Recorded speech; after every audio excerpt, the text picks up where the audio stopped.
Hello welcome back ပါဒီနေ့ကတော့ coordinate geometry အကြောင်းပြောပြမယ်လို့ဆုံးဖြတ်ထားရပေါ့နော်ဒါသင်ချာပါသင်ချာပထမအဆုံးစတင်တဲ့ဗီဒီယိုပေါ့နော်အဲ့တော့ဒီကျွန်တော် graph တွေဆိုတာခဏတွေ့နေရတယ်ပေါ့နော်ဒါသင်ချာမှမဟုတ်ဥပမာ physics မှာလည်းတွေ့ရမယ် graph တွေကို chemistry မှာလည်းတွေ့ရမယ်ကိုကနောက်ပိုင်းအတန်းကြီးလို့ပေါ့နော် trigo လေ့လာမယ် differentiation လေ့လာမယ် calculus တွေလေ့လာမယ်တက္ကသိုလ်မှာလည်းဒီ graph တွေကတွေ့နေရအောင်ပါပဲဗျာအဲ့တော့ graph တွေရဲ့အစကcoordinate geometry ကစတာဗျာ coordinate geometry မှာစကားလုံးလေးနှလုံးပါတယ် geometry ရဲ့ coordinate ရဲ့ geometry ဆိုတာကကျွန်တော်မြန်မာဆို geometry ဆိုပြီးတော့တခိုင်းသင်မှုတယ်ဗျာငငယ်တော့ဟုတ်တယ်မလားတရိကန်တွေအကြောင်းတို့စတုရန်တွေအကြောင်းထောက်မှန်စတုကန်တွေအကြောင်းเนาะအနပြိုင်စတုကန်တွေဆိုတာဘယ်လိုပါအဲ့ဒါ geometry ဆိုတာအဲ့တော့ပြောချင်တဲ့အဓိပ္ပာယ်သူက shape ကိုလေ့လာတာဗျာcoordinate တက်လိုက်တဲ့အခါကျတော့အဲ့ shape ကြီးဒီဘယ်နေရာမှာရှိနေတာဘယ်နေရာမှာရှိနေပါတယ်ဆိုတာကိုလေ့လာတာဗျာ coordinate ဆိုတာအမှတ်တွေဗျာဥပမာကျွန်တော်တို့ကဘယ်နေရာမှာရှိနေလဲဆိုတော့အမှတ်နဲ့ပြရတယ်ဆိုတော့ဗာလေးပြမယ်ဆိုတော့ကျွန်တော်ဥပမာကိုဘယ်မှာနေလဲဆိုတော့ကိုရောက်ကွက်ထဲမှာဆိုလို့ရှိရင်ကွာလမ်းနံပါတ်ရှိရမယ်ပြီးရင်အိမ်နံပါတ်ရှိရမယ်ဟုတ်တယ်မလားအဲ့ဒါဆိုဒီကရောက်ကွက်တစ်ခုထားလိုက်လမ်း5လမ်းရှိတယ်ဗျာလမ်းနံပါတ်1လမ်း2လမ်းနံပါတ်တရားပေါ့နော်1လမ်း2လမ်း3လမ်း4လမ်း5လမ်းပြီးရင်လမ်းတစ်ခုစီမှာအိမ်5လုံးရှိတယ်ပဲထားလိုက်ဗျာအဲ့တော့အိမ်နံပါတ်က1 2 3 4 5လို့ပဲထားလိုက်အဲ့ဆိုရင်ကိုပမာနေလဲဆိုတော့ describe လုပ်မယ်ဆိုလို့ရှိရင်ကျွန်တော်ဒီ2လမ်းရဲ့အိမ်နံပါတ်3မှာနေပါတယ်လို့ပြောလိုက်မယ်အဲ့နော်အဲ့ဆို2လမ်းရဲ့ဆိုတဲ့ကြောင့်မို့ဒီ2လမ်းရဲ့အိမ်အမှတ်3ဆိုတဲ့ကြောင့်မို့3ခုရွှေ့လိုက်အဲ့ဆိုဒီနေရာမှာနေရဲဆိုတော့သိပါပြီဗျာဟုတ်တယ်နော်အဲ့ဆိုကျွန်တော် coordinate အမှတ်နဲ့ပြမယ်ဆိုရှင်ဗျာ 2,3 ဟုတ်တယ်နော်2လမ်းရဲ့3မှာနေအဲ့ဆိုရှင်ကျွန်တော်က4,2 လို့ရေးလိုက်ရ4လမ်းရဲ့အိမ်အမှတ်2မှာနေရဟုတ်တယ်နော်အဲ့ဆိုရင်4ကိုသွားပြီးရင်အိမ်နှလုံးမြောက်ကိုရှုအဲ့ဆိုရင်ကိုနေရအဲ့တော့ coordinate ဆိုတာဘာကိုပြောရလဲဆိုလို့ရှိရင်အမှတ်ကိုထားပြီးတော့ဘယ်နေရာမှာရှိလဲဆိုတာကိုပြတာဗျာအဲ့တော့ geometry နဲ့ coordinate နဲ့ပေါင်းချပလိုက်တော့တရိကန်တို့စတုရန်တို့ကိုသူကလေဟာနယ်မှာပြစ်ထားတဲ့သဘောမျိုးမဟုတ်ဘဲနဲ့ပလိန်တစ်ခုပေါ်မှာတင်ပြီးတော့ပလိန်ဆိုတာဒီပလိန်ရောပြနော်ဒီမှာကျွန်တော်ဘေးမှာဆွဲထားတဲ့ဇယားကွာပေါ့ဗျာအဲ့ပလိန်တစ်ခုပေါ်မှာတင်ပြီးတော့သူတို့ဒီဘယ်နေရာမှာဘယ်အမှတ်တင်တယ်ဘယ်လိုရှိနေပါလဲဆိုတော့လေ့လာတဲ့ဟာကို coordinate geometry လို့ခေါ်တယ်ပေါ့နော်နောက်ပြီးတော့ဒီ coordinate geometry ဒီ geometry နဲ့ algebra နဲ့ကိုဆက်ဆက်ပေးတဲ့အကောင်လည်းဖြစ်တယ်ပေါ့နော် geometry ကတော့ဒီဗီဇာ shape ကိုလေ့လာ algebra ကကြတော့ကြားဦးမယ်တော့ထင်ပါတယ်ဥပမာ h + 1 = 2လို့ဟုတ်တယ်မလား 2h + 1 = 6တို့ဒါဒီလိုမျိုးတွေလေ့လာဘူးတယ်မလားအဲ့တုန်းက h တွေ y တွေဆိုတာဒီဘာတွေကိုပြောနေရလဲဆိုလို့ရှိရင်ဒီ h တွေ y တွေရေးထားတာဒီကိန်းရှင်တွေဖြစ်တယ်ဗျာကိန်းရှင်နဲ့ကိန်းတွေဆိုတော့ algebra မှာအရန်သုံးပါတယ်ပေါ့နော်။မှာကိန်းရှင်ဆိုတာh နေရာမှာကြိုက်တဲ့ကဏ္ဍဝင်လို့ရတယ်ဗျာ။ဥပမာ h နေရာမှာ 2h လို့ရေးထားတာဆိုတာ2အမြောက် h လို့ရေးထားလေ။ h နေရာမှာကျွန်တော်3ဝင်လိုက်မယ်ဆို2အမြောက်3အပေါင်း y = 6ဆိုပြီးဖြစ်သွားပြီဗျာ။တော့ပေါ့လား။အဲ့ဒါကြောင့်မို့ h တို့ y တို့ဆိုတာဒီalgebra ဆို alphabet လေးတစ်လုံးရေးထားတာအဲ့နေရာမှာကြိုက်တဲ့ကဏ္ဍလာဝင်ထည့်လို့ရတယ်ဆိုတဲ့သဘောမျိုးပြောချင်တာဗျအဲ့ကြောင့်တို့ကိန်းရှင်လို့ခေါ်တာဗျာကိန်းသေးဆိုတာဒီ2လေ2နေရာမှာ3ထည့်လို့မရအောင်2ဆိုတာ2ရဲ့တန်ဖိုးက2ပဲ6ဆိုတာဒီလဲ6နေရာမှာ4နဲ့5နဲ့သွားထည့်လို့မရဟုတ်တယ်နော်ထည့်လို့မရသူ့ရဲ့6တန်ဖိုးက fix ဖြစ်နေပြီသားအဲ့ဒါကြောင့်မို့ algebra ဆိုတာဒီ variable တွေကိုသုံးပြီးတော့လေ့လာဗျာကျွန်တော်နှစ်ပေါင်းတော်တော်များများလာကွာgeometry ကိုလေ့လာတဲ့အဖွဲ့နဲ့ algebra ကိုလေ့လာတဲ့အဖွဲ့ဆိုပြီးသက်စီရှိနေတာဗျာအဲ့နှစ်ခု algebra နဲ့ geometry နဲ့ကိုနှစ်ခုရောသုံးရတာဒီ coordinate geometry မှာသုံးပါတယ်ပေါ့နော်ဘာလို့လဲဆိုတော့ကျွန်တော်တို့ပြီးရင်ရောက်လာလိမ့်မယ် midpoint formula တို့ slope ရဲ့ formula တို့ဒါတွေအကုန်လုံးဒီဘာတွေပါလာမဆို h တွေ y တွေပါလာပြီး algebra ဘက်ကိုရောက်တယ်လို့ equation တွေပါလာလိမ့်မယ်ဗျာအဲ့ဒါကြောင့်မလို့ coordinate geometry ဒီ algebra နဲ့ geometry နဲ့ကိုဆက်နေတဲ့သဘောမျိုးပေါ့ဗျာကျွန်တော်တို့ဒီမှာမြင်းနှစ်ကြောင်းဆွဲလိုက်တယ်မြင်းနှစ်ကြောင်းဆွဲပြီးတော့ h axis လို့ခေါ်တယ်ဒီကောင် axis ဆိုတာဝင်ရိုးပေါ့ဒီကောင်ကြီးကို y axis လို့ခေါ်တယ်ပစ္စည်းတစ်ခုဘာမှရှိလဲဆိုတာဒီ horizontally အရာဘယ်ဘက်ကိုရွေ့နေလဲ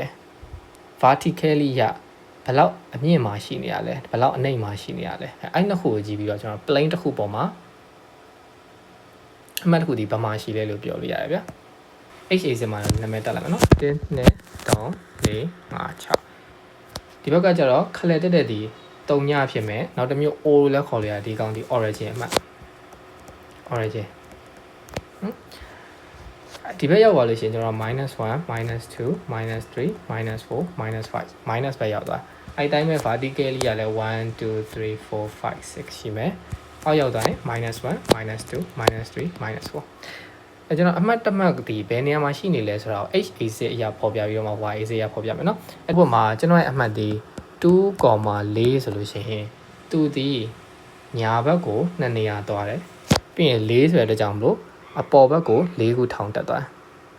အဲ့ဒါဒီနေရာပဲအဲ့ဒါ2,4ပဲတော့ပေါက်လားမသိအဲ့ဆိုရင်ကျွန်တော်အမှတ်ကဘယ်ဘက်ကို2ခုသွားမယ်ဆိုတော့ -2 အဲ့ကိုမှကျွန်တော်အပေါ်ကို2ခုတက်သွားမယ်ဆိုရှင်1နဲ့အဲ့ဆိုရှင်ဘယ်ဘက်ကို2ခုတက်ဆို -2 အရင်ကြီးပြီးကြတော့မှတက်သွားတာ2ခုဘယ်လိုဖြစ် 2D plane ဗျာသိလား 2D plane မှာအဲ့2 direction ဆိုတော့ပြောရနော်ရုပ်ရှင်တွေမှာ 3D တို့ 4D တို့ကြားဘူးရမလား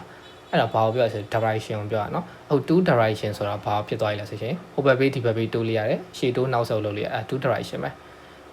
ကျွန်တော်တို့နေနေတဲ့ဒီကဘာကြီးဆိုရှင်ကျွန်တော်3 direction လို့ပြောရမှာလား3 direction ဆိုတာဟိုဘက်ဘေးဒီဘက်ဘေးတိုးလိုက်ရတယ်ရှေ့တိုးနောက်ဆုတ်လုပ်လိုက်ရတယ်အပေါ်အောက်ခုံလို့ရတယ်3 direction မှာနော် 4D တို့ 5D တို့ပြရတယ်ဆိုတာအပြင်မှာတစ်ခါမှ comprehend လုပ်လို့မရတဲ့အရာကြီးကိုတို့ကနာမည်လျှောက်တက်နေတာဗျာကျွန်တော်တို့ 4D အရာကိုတစ်ခါမှမမြင်ဘူးသိချာ 5D ဆိုတာကိုလည်းမမြင်ဘူး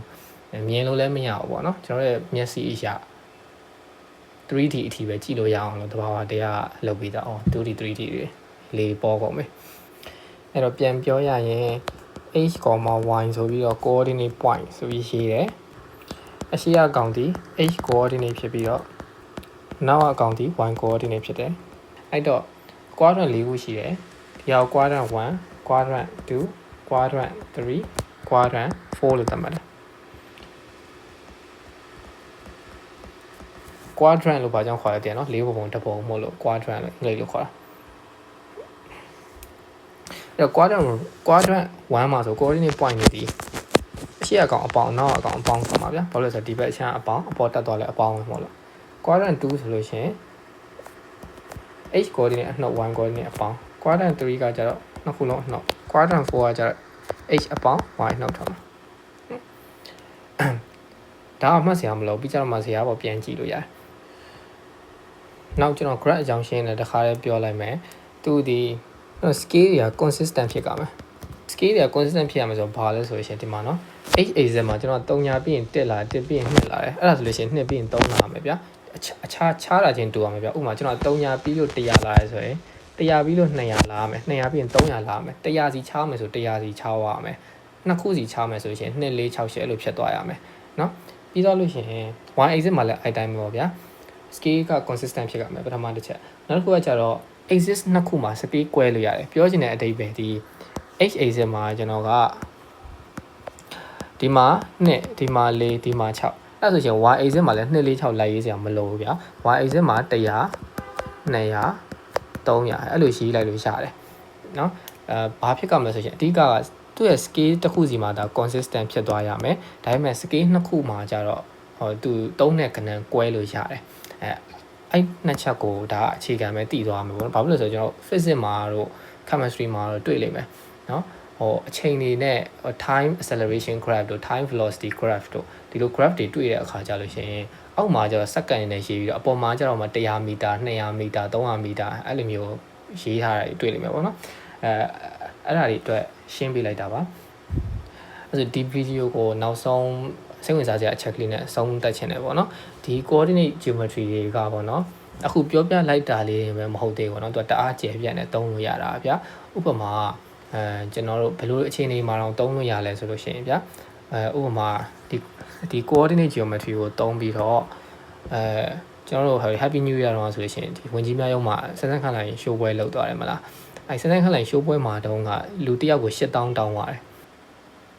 အဲ့တုန်းကဈေးကြီးလို့ဆိုရင်မဝင်တဲ့လူတွေလည်းရှိမှာဗျာဒါပေမဲ့သူတို့ဒီပွဲကိုစီစဉ်တဲ့ organizer ဘက်ကကြတော့ပတ်စံအများဆုံးလည်းကောက်ကမယ်လူလည်းအများဆုံးဝင်ရမယ်ဥပမာဗျာသူတို့8000တောင်းလိုက်လို့ပတ်စံ8000တောင်းလိုက်လို့လူအယောက်50ဝင်လာတယ်ဗျာဟုတ်တယ်နော်အဲ့ဆိုသူတို့ရမယ့်ပတ်စံလေး9 8 40သူတို့340ရမှာဟုတ်တယ်နော်ဒါပေမဲ့သူတို့ပတ်စံ3000တောင်းလိုက်လို့ရှိရင် လူအယောက်100ဝင်လာမယ်ဗျာ